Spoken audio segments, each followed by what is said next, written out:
they're a bit difficult to see. You can see those clamp arms opening around the second stage.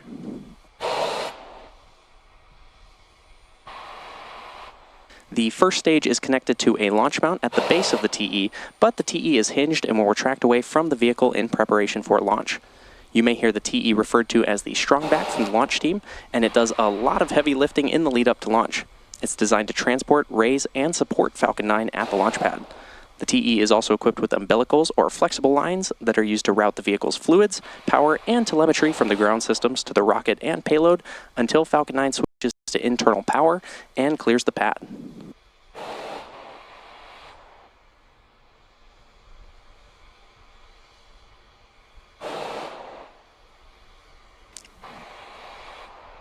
You can now see that strongback retracting away from the Falcon 9 vehicle on the pad.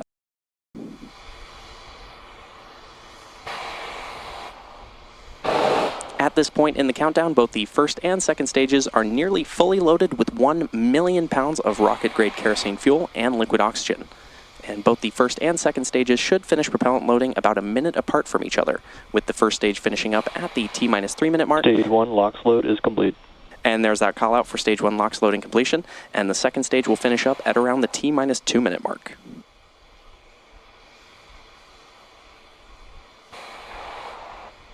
Now, those white clouds that you see around the vehicle are comprised of the chilled gas above the LOX tank that is vented overboard to maintain pressure in the tank as needed. And when that vented oxygen mixes with the warmer California air, it condenses into clouds.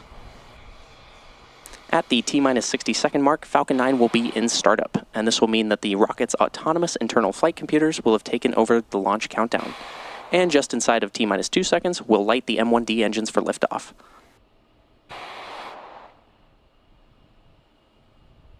The NRO payload continues to be healthy, and the Falcon 9 team is tracking no issues on the rocket. Weather is still looking green despite the clouds and fog, and the range is ready to support our T0 of 8:14 p.m. Pacific time. And with that, we're proceeding into the last few minutes of terminal count.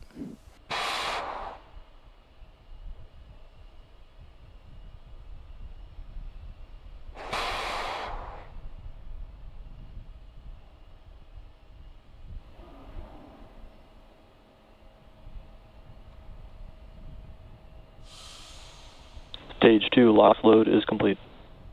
And there's that call out that stage 2 LOX loading is complete on the vehicle. Ground gas close out to start. And good call out from there. In about 24 seconds, we should hear that call out that Falcon 9 is in startup, which means that the vehicle's autonomous flight computers will have taken over the launch countdown.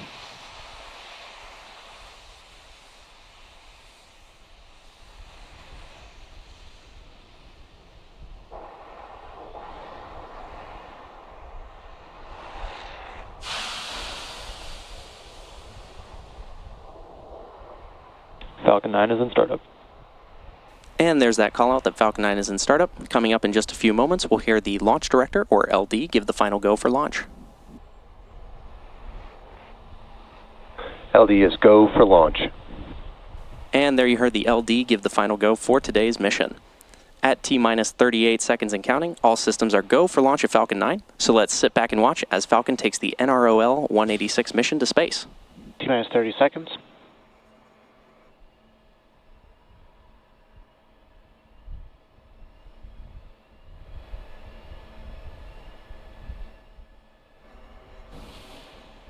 T-minus 15 seconds. T-minus 10, 9, 8, 7, 6, 5, 4, 3, 2, 1. Ignition. And liftoff Falcon 9, go full up. Go on it.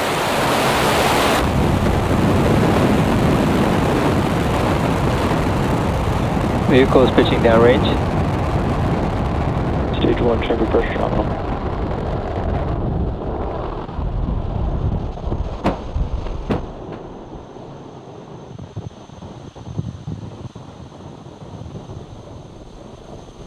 At T plus 30 seconds, Falcon 9 has successfully lifted off from Slick 4 East at Vandenberg Space Force Base in California.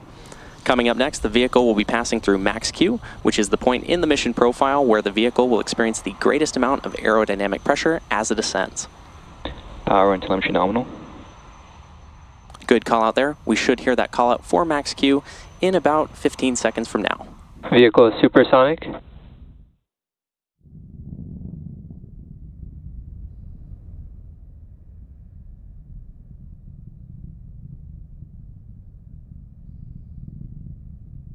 Max Q. And there's that call out for max Q. Coming up next, we'll have 3 events happening in quick succession, starting with MECO, followed by stage SEP, and then SES-1. Main engine cutoff, or MECO, is where all 9 Merlin 1D engines shut down to slow the vehicle down in preparation for stage separation, which is where the first stage separates from the second stage. Followed by this, the MVAC engine on the second stage will light, which is called out as second engine start 1, second engine start 1, or SES-1. This engine burn, lasting several minutes, will propel the second stage and the payload to orbit. And in addition to these 3 major events, the fairing halves will separate less than a minute after SES-1. So keep an eye out for all of these events happening in about 30 seconds from now. And as a reminder, we will not have any views of Stage 2 or the payload at the request of our customer.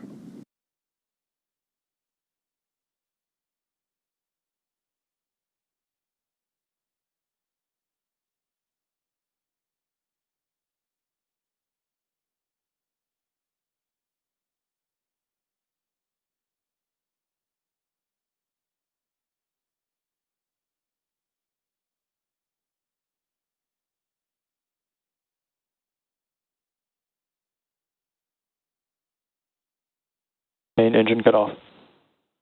Stage separation confirmed.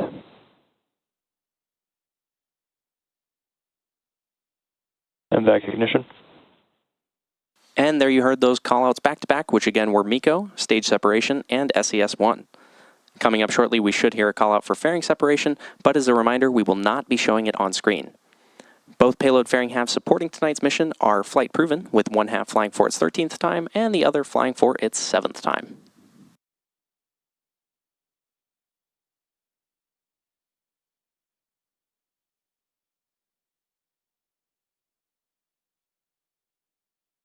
Fairing separation confirmed. And there's that confirmation of fairing separation. We'll be attempting to retrieve both of these fairing halves again today once they fall back to Earth with our recovery vessel Go Beyond, currently stationed in the Pacific Ocean.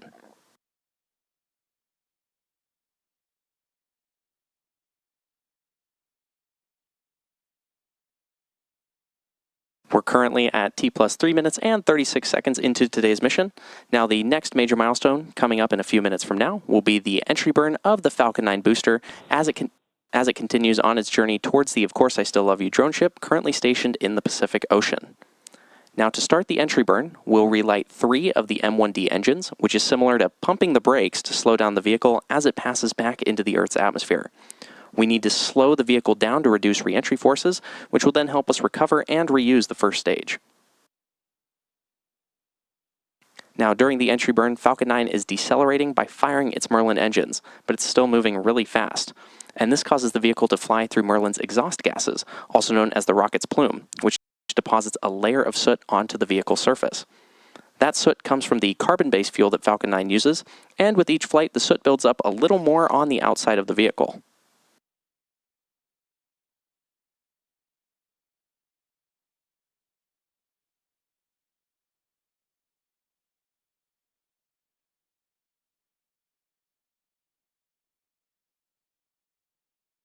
Reusability is key to lowering the cost of spaceflight, which enables more investments in critical space infrastructure, and in today's case, for national security. The Falcon 9 first stage that is supporting today's mission is flying for its 8th time today. This booster previously supported NASA Crew 7, CRS-29, PACE, Transporter 10, EarthCare, and 2 Starlink missions.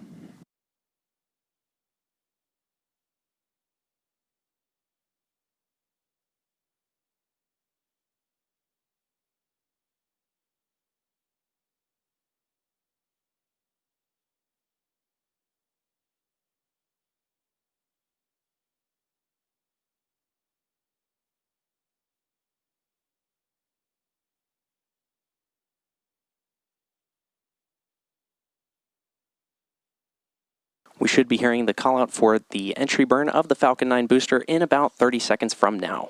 Now, the Merlins on the first stage are optimized for sea level, and these achieve 190,000 pounds of thrust each during ascent and descent. At liftoff, Falcon 9's first stage has the thrust greater than 5 747 airplanes at full power. Now, the MVAC engine on the second stage, which is not shown, has a much wider nozzle, and it's optimized to 220,500 pounds of thrust in vacuum. Stage 1 entry burn startup. And there's that call out for the entry burn on the Falcon 9 first stage. This will last about 20 seconds.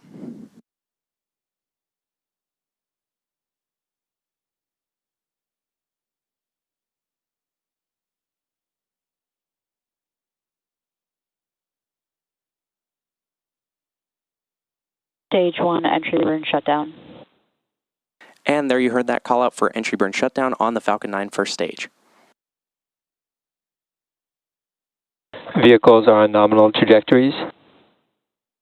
And good call out there. Now, as the vehicle descends through the Earth's atmosphere, be sure to watch that stage 1 FTSS saved. Be sure to watch the stage 1 telemetry on the bottom left-hand corner of your screen, which will show the vehicle rapidly decelerating as it descends back to Earth.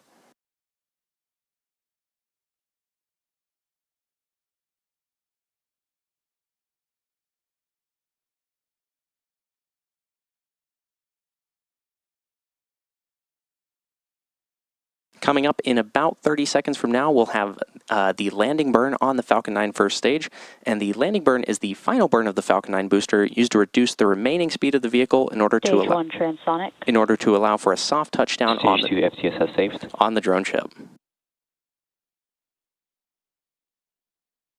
We should be hearing that call out for the landing burn startup in just a few moments from now.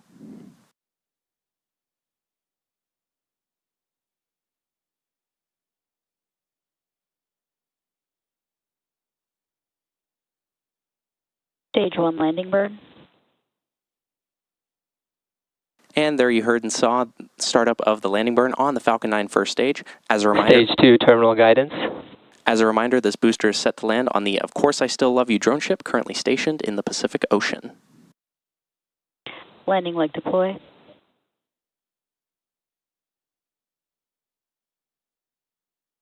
Stage 1 landing confirmed. And there you heard and saw a successful call out of the Falcon 9 booster landing on our drone ship, Of Course I Still Love You. This was the 8th launch and landing for this first stage. This landing marks SpaceX's 326th recovery of an orbital class rocket, including first stage landings for Falcon 9 and Falcon Heavy.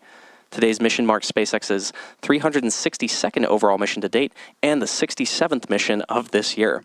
Now, as a reminder, we will not be showing any stage 2 or deployment views at the request of our customer. So with that landing of the Falcon 9 booster, we'll be bringing today's webcast to a close. Thank you to the National Reconnaissance Office for entrusting us with today's mission. And if you're interested in more launch coverage, be sure to check SpaceX.com/launches for the most up-to-date information. Thanks for tuning in, and we'll see you again soon.